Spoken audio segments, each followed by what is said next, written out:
kami berdua di sini mau ngapain? Belum. Nah, izin memperkenalkan diri ya. Saya Eza Wahyudini dan rekan saya Dari Sumani. Kami berdua di sini insya Allah akan mensosialisasikan mitigasi bencana banjir.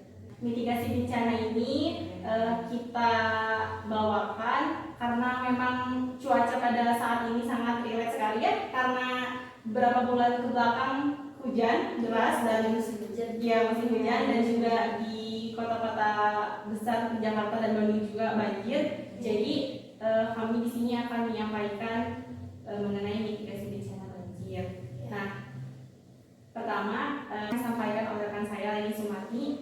Saya persilakan. Terima kasih Bu Eza.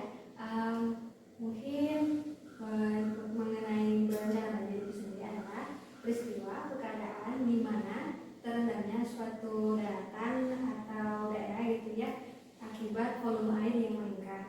Nah, ini nggak ada asap kalau nggak ada api kan.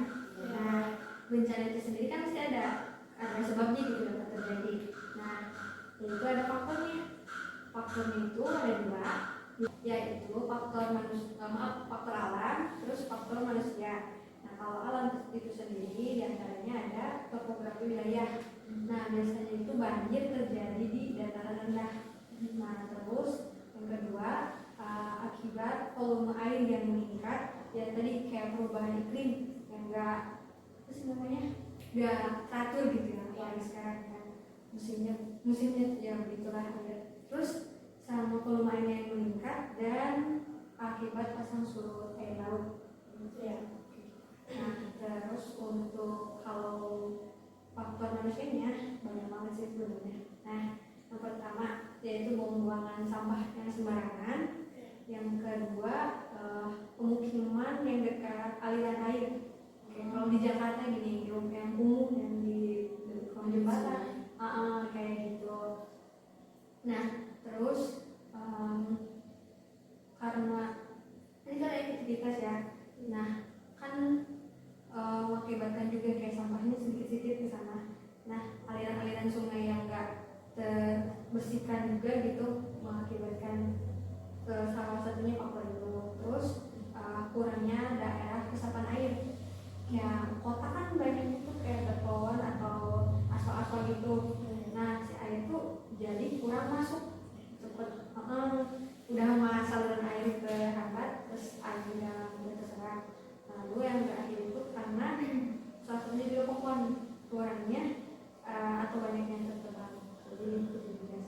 Nah, mungkin kan tadi udah tahu bagaimana apa itu sendiri sih, apa bencana banjir, lalu faktornya.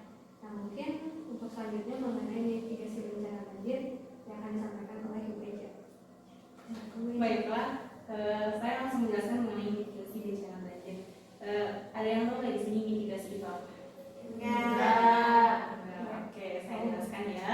Jadi mitigasi itu salah satu upaya untuk mengurangi yang namanya bencana banjir, risiko banjirnya, baik itu secara fisik, penyadaran ataupun dengan pengetahuan bagaimana cara kita bisa menghadapi bencana itu.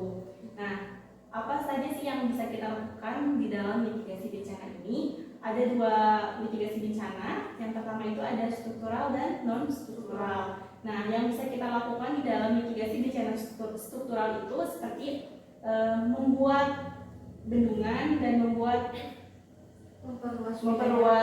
sungai ataupun kali dan memperdalam sungai atau kali.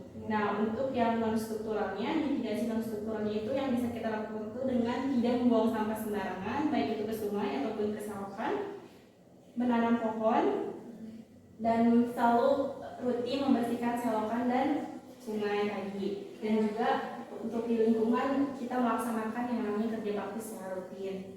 Nah, kalau misalnya kita di dalam keadaan banjir, sedang dalam keadaan banjir, apa sih yang harus kita lakukan ataupun prepare gitu ya untuk diri kita sendiri gitu. Yang pertama itu kita senantiasa memanfaatkan teknologi yang sedang berkembang saat ini ya. Jadi kita terus memantau kondisi banjir di media massa, terus kita menyiapkan emergency bag, terus kita tetap waspada dengan yang namanya banjir susulannya, Nah, jika banjir itu terus deras dan tidak surut, alangkah baiknya kita mengungsi ke tempat yang lebih aman. Dan juga alat-alat elektronik dan juga alat-alat yang berharga yang ada di rumah, alangkah baiknya juga diamankan supaya harta benda kita tidak ikut terus oleh tidak hanya oleh banjir.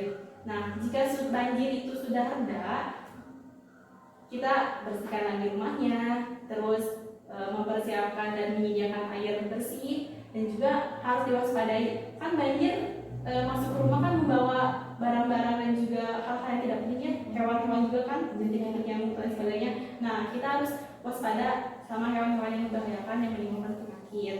Dan yang tadi hewan buas juga ada sih. Ya, seperti ular, lobster dan sebagainya, kodok gitu ya, harus diwaspadai.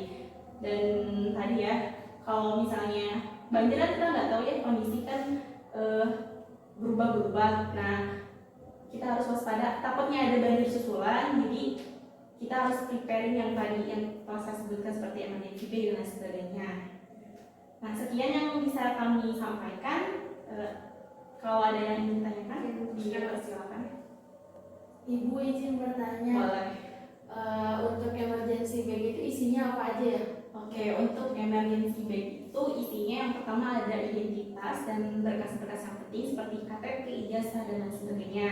Terus pakaian secukupnya, jangan berlebihan ya, jangan semua selemari jangan ya, jangan semua selemari masukin, jangan hanya baju-baju tidur, baju-baju santai aja. Terus iya, yang dipikir itu penting lah. iya.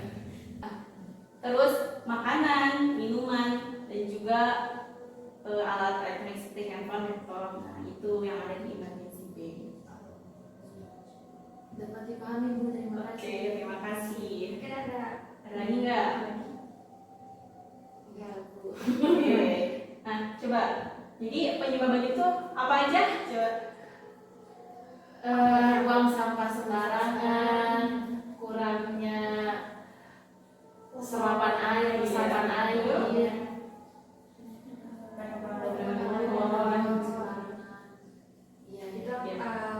akibat alam apa? manusia. Kalau yang alam karena iklim yang berubah-ubah, ya.